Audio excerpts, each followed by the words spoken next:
இப்போ வந்து நம்ம வந்து என்ன பார்க்க போகிறோம்னா பட்டர்ஃப்ளை எப்படி பண்ணுறதுன்னு பார்க்க போகிறோம். வாங்க பார்க்கலாம். ஃபஸ்ட்டு வந்து ஸ்கொயர் மேக் பண்ணிக்கலாம்.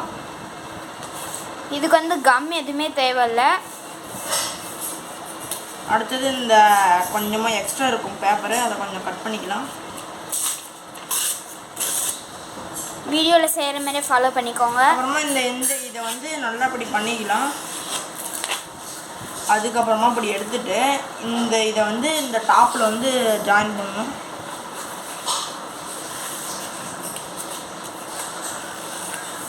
இதையும் அதே மாதிரி பண்ணிக்கலாம்.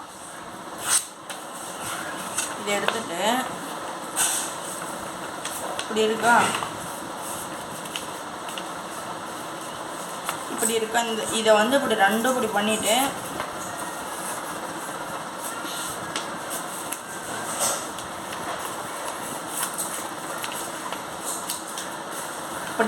இப்படி பண்ணிக்கலாம். ட்ரையாங்கிள் ஷேப்பில் வரணும் ஃப்ரெண்ட்ஸ். அதுக்கப்புறமா இதை வந்து இப்படி ஜாயின் பண்ணிடலாம். இதை வந்து இந்த எண்டில் ஜாயின் பண்ணிடணும். அதுக்கப்புறமா ஒரு பென்சில் எடுத்துக்கலாம்.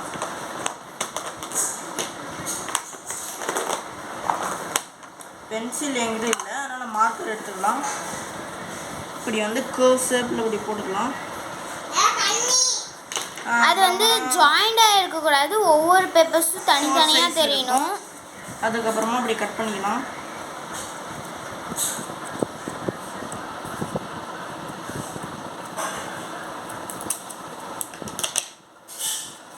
ஓகே ஃப்ரெண்ட்ஸ்,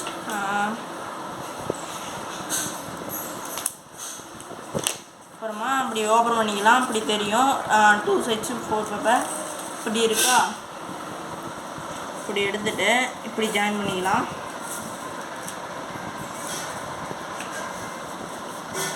ஓகே ஃப்ரெண்ட்ஸ், அடுத்தது இப்படி இருக்கா, இப்படி இருக்கா ஃப்ரெண்ட்ஸ். இதை வந்து அப்படியே இப்படி பேக் டர்ன் பண்ணிவிட்டு ஃப்ரண்ட்டில் இருக்கிற அந்த இதையும் சேர்த்து ஃபோல்ட் பண்ணணும் ஃப்ரெண்ட்ஸ். இதை வந்து இப்படி ஃபோல்ட் பண்ணிடலாம். இது வந்து 2 இப்படி வரணும். இப்படி இருக்கா. அடுத்தது இப்படி இப்படி பண்ணணும். நல்லா ப்ரெஸ் பண்ணி விட்டுக்கோங்க, அப்போ தான் நல்லா வரும். ஓகே ஃப்ரெண்ட்ஸ், நம்மளோட பட்டாம்பூச்சி ரெடி. இதை வந்து இன்னும் கொஞ்சம் இப்படி கர்வாக கட் பண்ணிக்கோங்க, அப்புறம் கரெக்டாக வரும். வரல, இது கொஞ்சம் நல்லா உங்களுக்கு வந்துச்சுன்னா கமெண்ட் பண்ணுங்கள். யாராருக்கு இது வந்து புக் மார்க், இது உங்களுக்கு வந்து நீங்கள் ட்ரை பண்ணி பார்த்துட்டு யூஸ்ஃபுல்லாக இருந்துச்சுன்னா லைக் பண்ணுங்கள், சப்ஸ்கிரைப் பண்ணுங்கள் ஃப்ரெண்ட்ஸ். Thank you friends.